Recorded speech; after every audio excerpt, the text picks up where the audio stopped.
hit my 6. What's up, everybody? Welcome back to the most awesomest homesteading channel on the planet that has nothing whatsoever to do with homesteading. Homesteading off the grid. Though it does have a lot to do with awesomeness, doesn't it? All right, so I was down there on my porch office because it's a decent day today. Working, I was scheduling reels for our Facebook page, Sick Twisted Humor.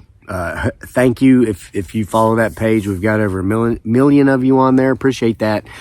And while I was waiting for reels to upload and all that, I was interacting with some folks in the comment section on some of the reels.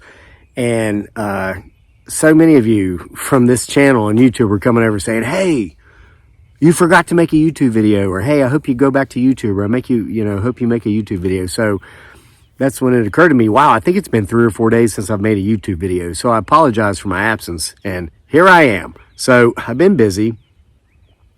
We got these new chickens. So far, so good. We still have all 12 of them that we got about 3 years ago, working on building them a new pen. That's been taking up my time. Taking care of them.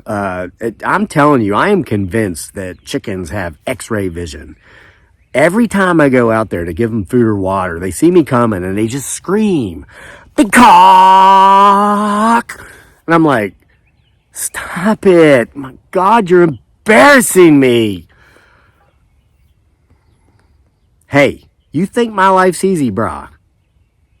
I got to come up with this stuff. Sick Twisted Humor, okay? I've got to be creative. So anyway, that kind of stuff's been keeping me busy.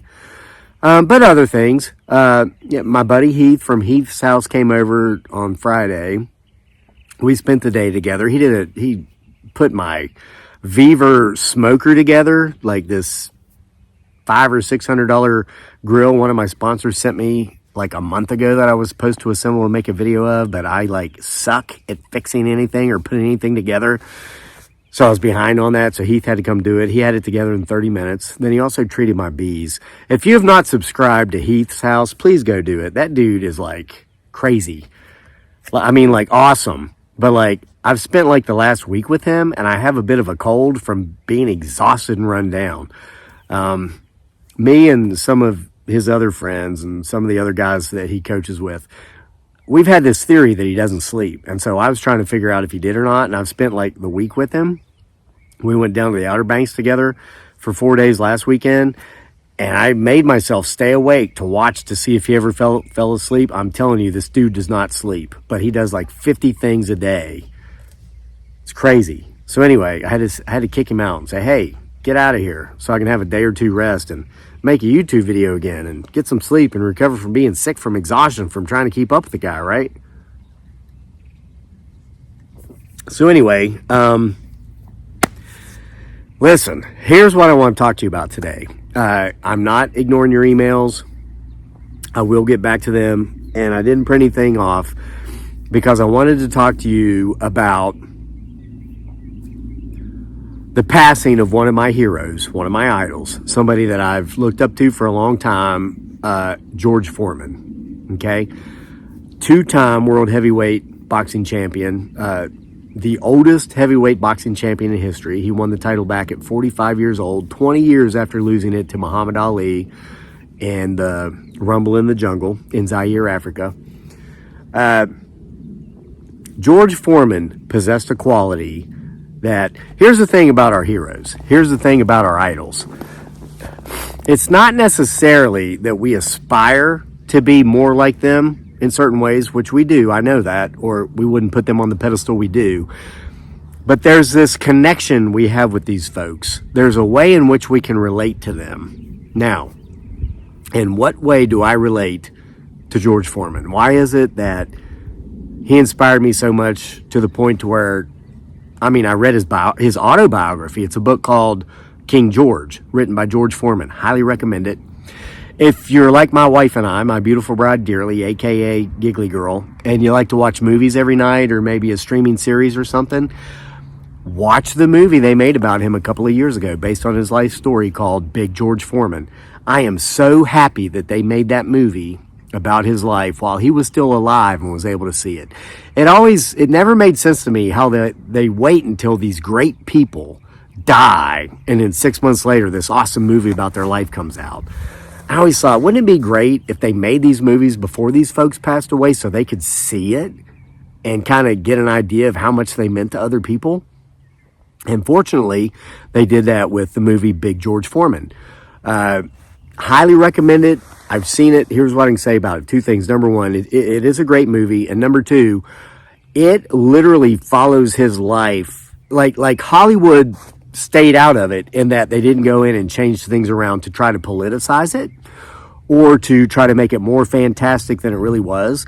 The man's life was so fantastic, you didn't need to amplify it through Hollywood tactics. It was just, and that movie really follows the life story script almost to a T. Like you could read that autobiography and follow the movie almost page per, minutes watched. So check it out. It's called Big George Foreman, not sponsored. Here's the quality that George Foreman had that I believe I shared and continue to share that really drew me towards him. It is an innocent naivety. An innocent naivety. Being naive enough to believe that you can actually do the impossible. Yes, when all the numbers are against you, when all the stats are against you, when all of reality is against you, yet you are still naive enough to believe that you can do it. Now, is that something that's inherently ingrained in certain people like myself? Or is it something that's taught? I don't know. But George Foreman had it and I did as well. And I was trying to think of some examples, and they're not pretty examples, but since he was a boxer and since he did have anger issues in his youth particularly, he overcame that through his spirituality, through his faith in Jesus Christ. As you know, he went on to become a minister when he retired from boxing the first time. Whatever it is, he had it and I do as well. And here's a quick story for you, a couple of them. And I was like, man, I can't tell that story, but I decided I will. So when I was probably 12 years old or so, middle school age, one of the things that I was really interested in during that time of my life was snakes. I had a buddy, childhood best friend type, and he and we would go around looking for snakes, hunting snakes. And fortunately, we never found any poisonous snakes like copperheads or rattlesnakes, even though those were around where we grew up in Appalachistan. I grew up in Appalachistan. It was rough. I mean,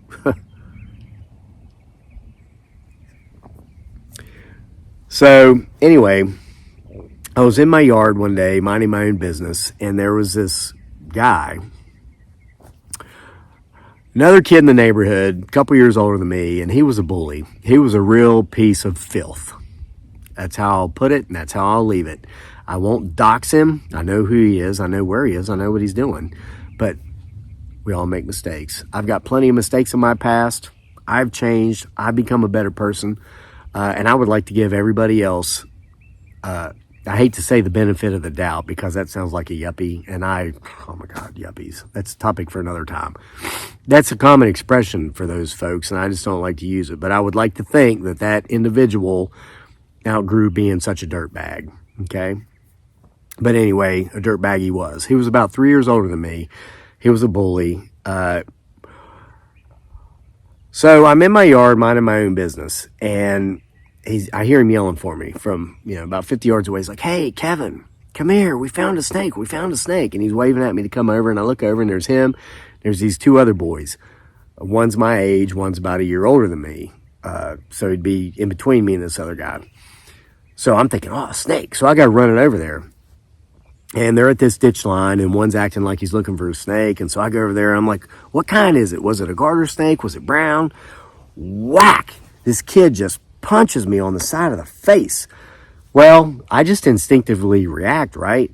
And so I knock him out with the left uppercut, and I'm right-handed. I just get up out of the ditch, smack him up against the jaw, knock his ass out.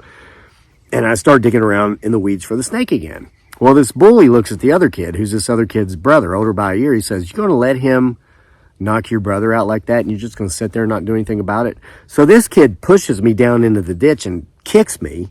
Well, I get up. I'm like, "Dude, why do you want to fight at a time like this? There's a freaking snake in this ditch line." That guy, whap, hits me, punches me in the face. I'm like, damn it. So I knock his ass out. He's knocked out. So here's these two brothers beside the ditch, right? So I'm looking for the snake. I'm like, where's the snake? Where's the snake? Well, this guy jumps on my back, gets me in a chokehold. I reach up with both hands, grab him by the back of the hair, and just rip like I'm trying to rip his skull off. And he finally flops over, and I knock him out. So I knock out all three of these kids. One's my age, one's a year older than the bully who should be in prison right now for other things he did to me and my friends while we were children, which I'll not mention. Read into that as much as you want. If you're watching, don't call me brah on this. I'll dox you. They're all three knocked out. I'm looking for this snake. Somehow they come to, they take off. Well, I'm looking. Listen, clearly there was no snake. I was naive enough. They were trying to lure me over across the road, out of my yard, away from my parents, so they could beat the living hell out of me. Welcome to life in Appalachistan. Yeah.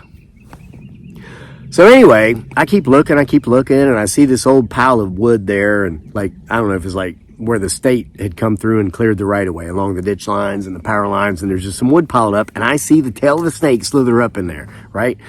So I'm like, man, I got to move all this wood. That's the snake. And I look down the road, and these guys are limping, holding their heads, wiping the blood off their face. So I got to run down the road. I'm like, guys, come back. They turn around, they take off sprinting.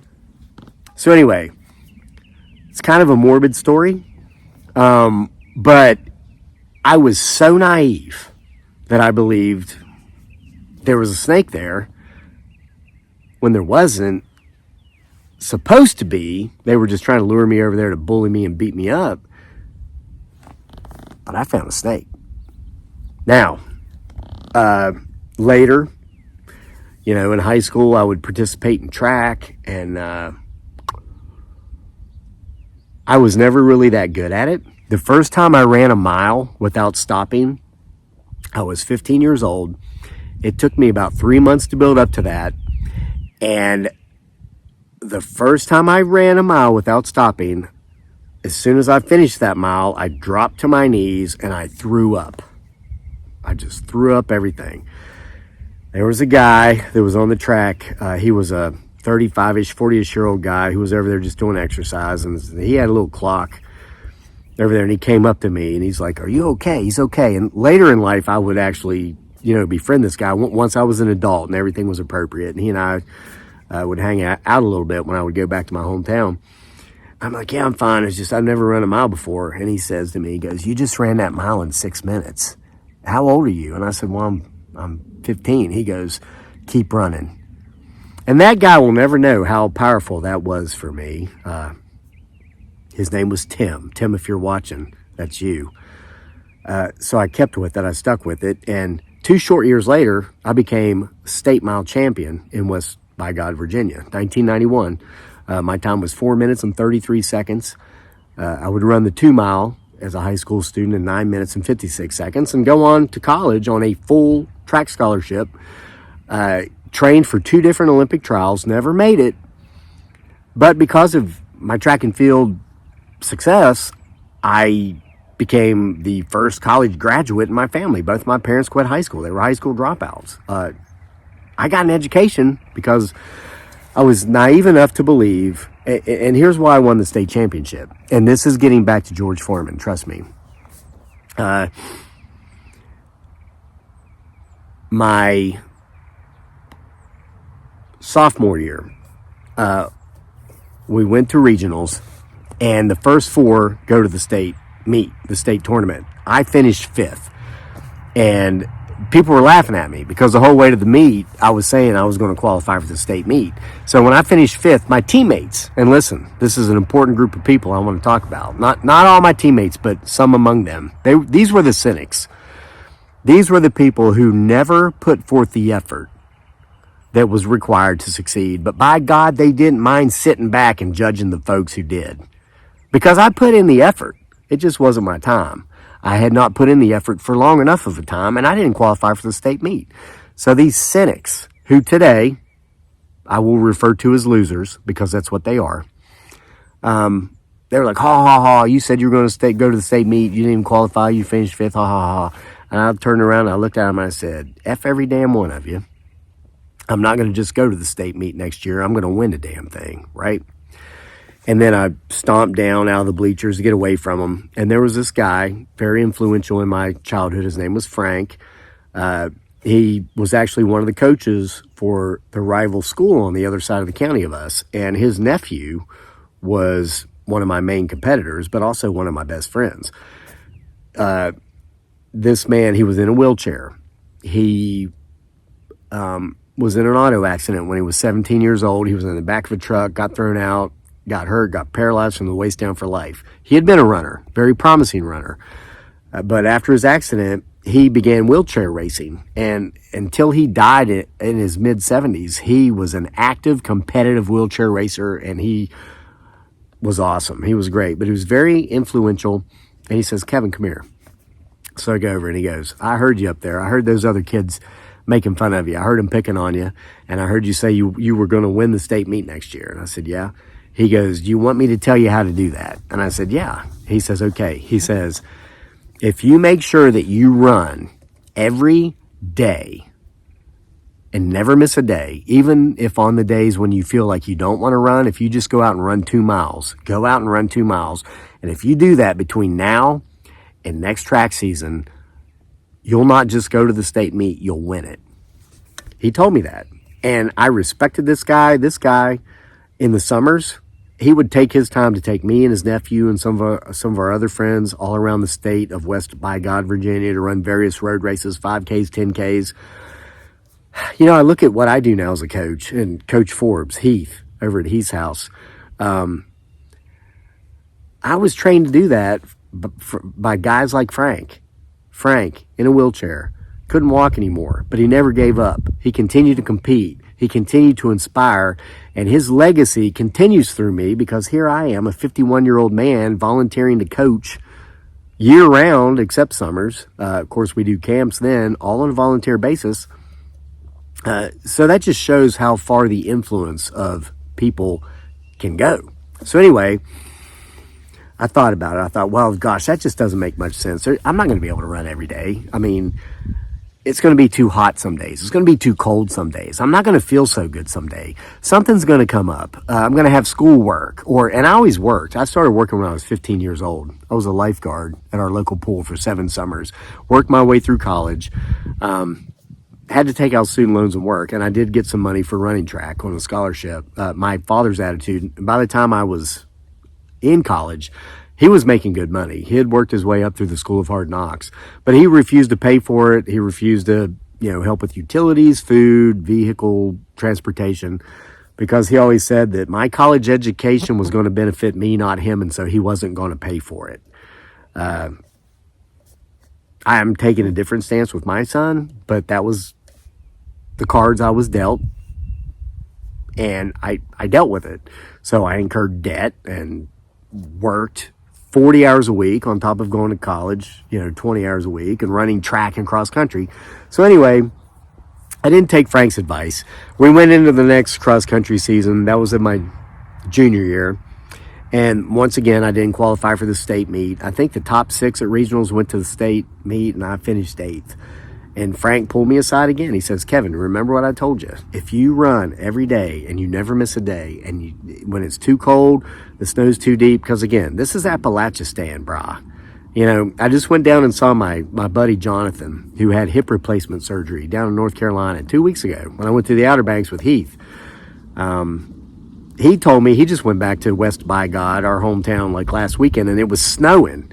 It's been in the 70s here all week, down here in Virginia. So that's the kind of place it was. So Frank said, you've got to get out there despite the snow, despite the cold temperatures, despite how much homework you have. And if you just run every day, he said to me, if you will just blindly and naively believe what I'm telling you and do it, you will be a state champion. Well, at this point, I was desperate because I was working hard. I was doing everything I thought I needed to do, but I was taking days off. I thought, well, this is what I need.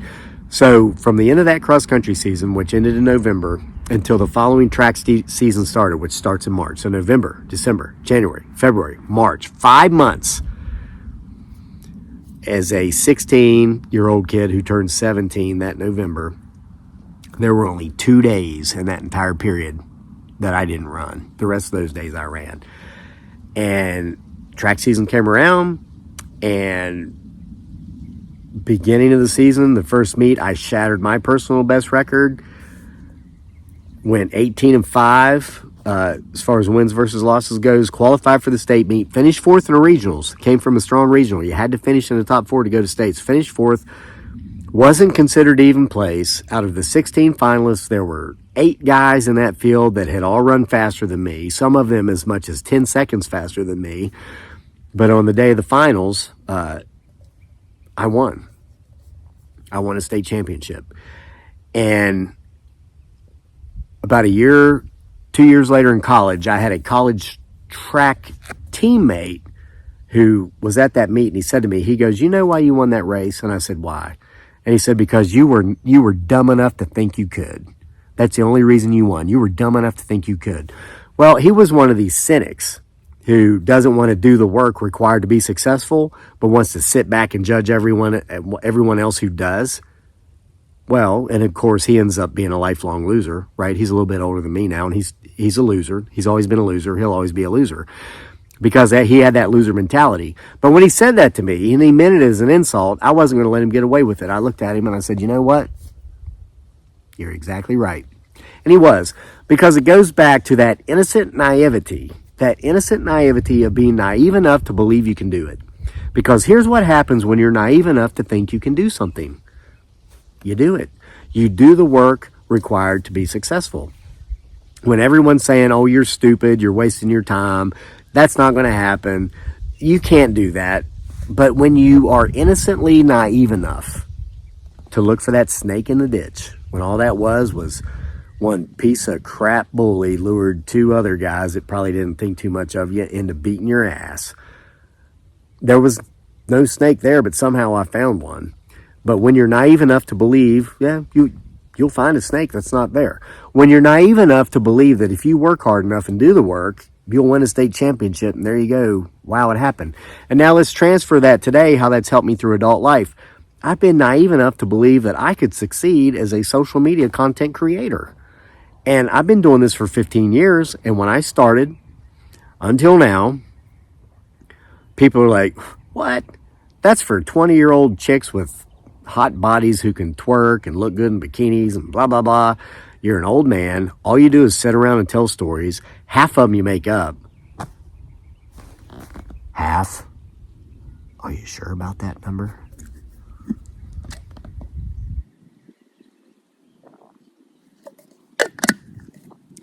But I was, let's call it dumb enough to believe I could do it. We'll use the word naive. Hey. So this brings me back to George Foreman. That's the connection I had with him.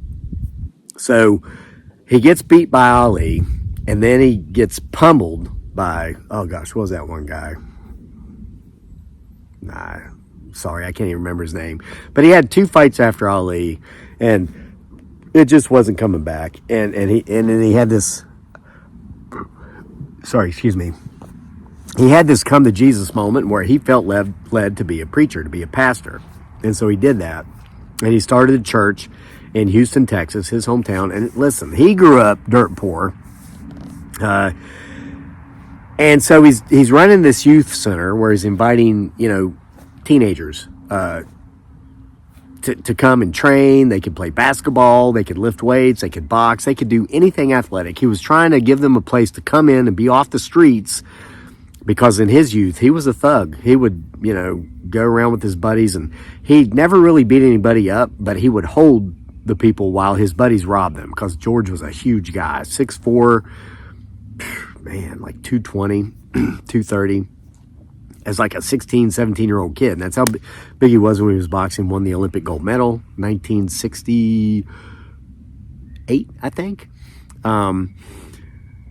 So, but he ran out of money. You probably know this story. His youth center they cut off the utilities. He was getting ready to use or to lose his building because he couldn't pay the rent. And he came up with this idea. He said, well, you know what? I'm going to go back into boxing just to use the money to pay for the youth center. And, well, shoot, why don't I just go back and regain the heavyweight title? Everybody laughed. He was in his late 30s. He was like 38 years old. He was fat. I mean, he would tell you that in his own words. He used to make jokes about it. He used to say, what, if I can't get him with the left, I can't get him with the right, then I'm going to bop him with my belly. And people would laugh. He was a grandfather by this time. But he was naive enough to believe he could do it. And it was important for him to do it because he had this youth center. He had these young kids he was coaching, that he was trying to get in off the streets, trying to convince them that if they believed in themselves and if they would just be naive enough to believe that they could achieve success. Don't listen to the cynics. Don't listen to the a-holes who want to tear everybody else down because, number one, they never had any goals, or number two, they never achieved their goals. So they've lost in life and they gave up, they quit. And I'm going to quote Michael Jordan right here. You don't drown because you fall in water. You drown because you stay there. So he's trying to help these kids with their mindset. And that's what I do as a coach. It's all about the mindset. If you want to look for all the reasons you're going to fail, you'll find them. But if you're willing to look for the reasons that you can succeed, you'll find those as well. And it all is rooted in your beliefs. Because listen, whether you think you can or whether you think you can't, either way, you're right. All right? So Foreman was always a guy that naively believed he could do it. And he finally got his title shot against Evander Holyfield, and it went the distance, all 12 rounds. And it was a close fight, but Holyfield got the decision. And they thought, well, that's it for Big George. He's done. Till a couple of years later, this kid named Michael Moore, who was 26 years old, 26-0, undefeated, never been beaten, beat Evander Holyfield to win the heavyweight title of the world. The first thing he did was tell his people, I want to fight George Foreman. Why? The money. George Foreman's name by that time in the world of boxing and in the world of sports, and he was out there selling his grill. It was like a trademark, and it drew crowds and it drew money. So they called George Foreman and said, you want this fight? And he said, more than anything in the world. And he trained for it. He got back in shape. And in the 10th round, he shocked the world when, with a straight right, he knocked out 26-year-old Michael Moore, a man 19 years younger than him, young enough to be his son, knocked him out for Michael Moore's first defeat ever. 20 years after losing to Muhammad Ali in Zaire, Africa, in the Rumble in the Jungle, George Foreman regained the heavyweight title of the world. He became the oldest heavyweight champion in history. And he showed all of us that, along with, hopefully, with some of the demented stories I just shared with you of my hillbilly childhood, that if you are naive enough to believe that you can do it, and you're willing enough to put in the work that's required to do it, you can do it. It's a combination of the two. It's not about just sitting around on your butt with blind faith and blind hope and expectations, prayers and wishes. Oh, I pray and wish I can do this thing. No. If you've got that faith, but you're also willing to combine it with the work, you put the two together, there's no one who can get in front of you, and there's no one who can beat you. Now, I know I've been going on for half an hour here, but I'm going to share one more story with you because it's important to me, okay? So I've also been away a little bit because Coach Forbes, Heath, and I are coaching spring flag football. We had our first game yesterday. We lost.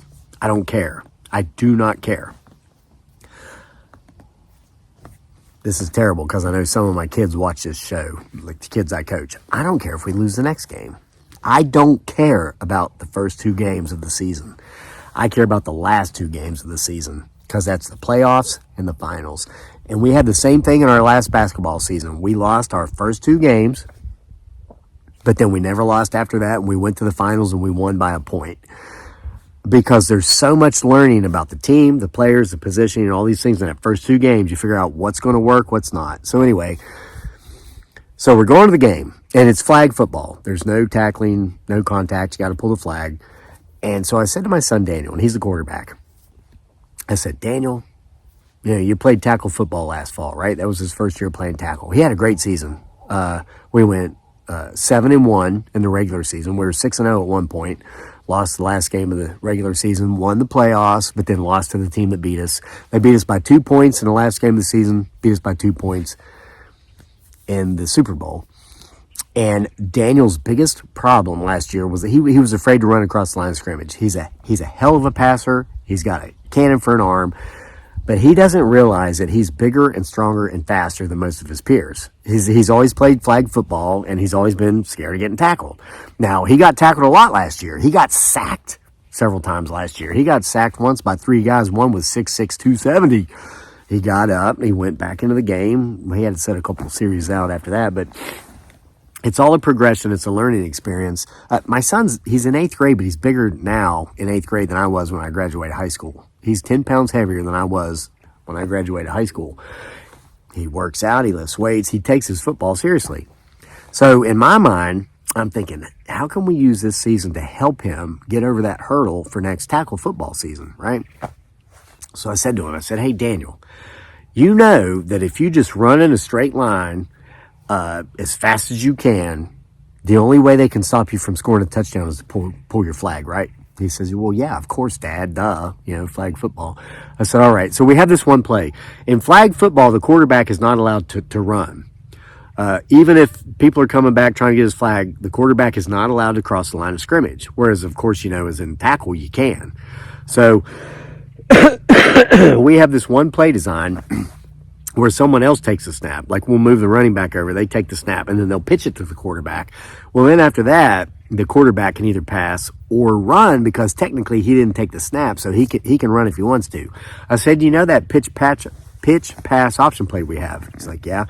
I said, listen, here's what I want you to do. When they pitch you the ball, draw back like you're passing because that draws the defense out.